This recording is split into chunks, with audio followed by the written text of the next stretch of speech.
बड़ा एक जबरदस्त मसला बताने जा रहा हूं, गौर से सुनिएगा। एक मर्द है, उसने अपनी बीवी को तलाक दे दी। छोटा बच्चा है जो दूध पीता है। तलाक के बाद बीवी शौहर से अलग हो गई। बच्चा तो मर्द का माना जाता है, बेटा या बेटी जो भी है, बच्चा तो बाप का है, शरन बाप का है। अब यहां क्या कहा जा रहा है? मां से क्या कहा जा रहा है? औरत से, कि तुम्हारी गोद में तुम्हारे शौहर का बच्चा है, लेकिन बाप ने यानी शौहर ने तलाक दे दी है।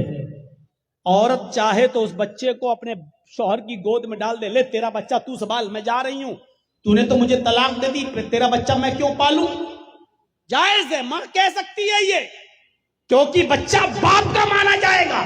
वो अलग बात है कि आजकल की अदालतें फैसला कर देती है और बच्चे से पूछती है बेटा तुम किसके पास रहना चाहते हो? बच्चे ने कह दिया मां के पास, तो मां के पास रखा जाता है, और बच्चे ने कह दिया बाप के पास, तो बाप के पास रखा जाता है।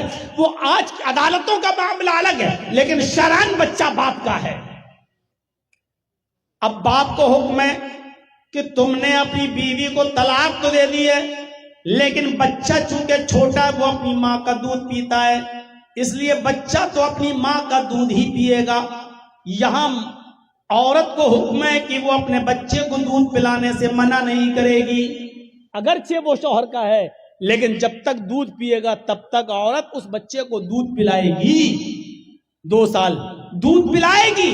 और बाप को हुक्म ये दिया जा रहा है कि जब तक वो बच्चा अपनी मां का दूध पिएगा, उस वक्त तक उसके खाने का, पीने का, पहनने का खर्चा पूरा का पूरा बाप उठाएगा, शौहर उठाएगा उसका।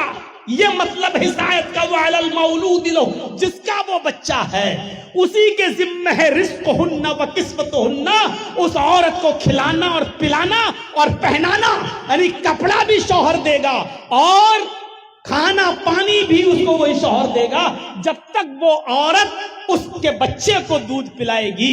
लेकिन ये खाना पीना और खर्चा कितना देगा शौहर?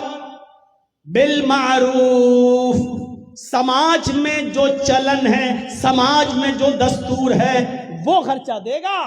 अगर समाज में दाल चावल खाया जाता है तो दाल चावल खिलाएगा, ये नहीं कि दाल चावल चलता है और औरत कहेगी तेरे बच्चे को दूध पिला रही ना, बिरयानी दे हमें पूरे 2 साल तक, हम कोरमा खाएंगे 2 साल तक, हम नहीं। गौर कीजिए, इधर भी इसराफ और फजूल खर्ची से मना कर रहा है इस्लाम। क्या कह रहा है? रिज़्क़ुहुन्ना व किस्वतुहुन्ना बिल मारूफ, कपड़ा भी पहनाओगे तुम, लेकिन जो समाज में चलता होगा, अगर 500 रुपए की साड़ी चलती है तो 500 रुपए की साड़ी तुम्हें देना है, अगर 500 रुपए का कपड़ा चलता है तो 500 रुपए का कपड़ा तुम्हें लेके देना है। समाज में जिस चीज का चलन है उसके हिसाब से, ये नहीं कि वो 50,000 का सूट मांगेगी तो 50,000 का सूट लाकर आप दोगे, नहीं। तो यहां पर भी इसराफ से मना किया है। मेरे भाइयों, जब फजूल खर्ची दीन के काम में जायज नहीं है तो नाजायज कामों में और गैर शरई कामों में कहां से जायज हो जाएगी? तो इसलिए शादी और ब्याह के अंदर फजूल खर्ची से हमें अपने मुआशरे को पाक करना है, अपने मुआशरे को साफ करना है। फजूल खर्ची से हमें अपने आप को बचाना है।